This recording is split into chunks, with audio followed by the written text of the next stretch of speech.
সবাই বলে একসাথে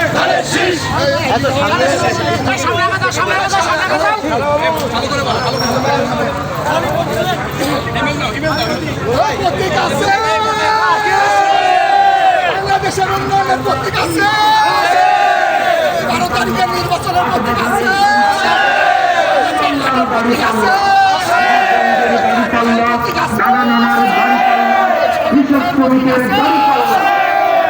এবার গাড়ি পাল্লা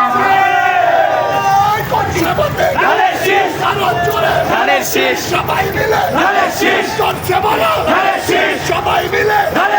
মুখে কথা হাতে বলে রাম চত্বরে নালে শীষ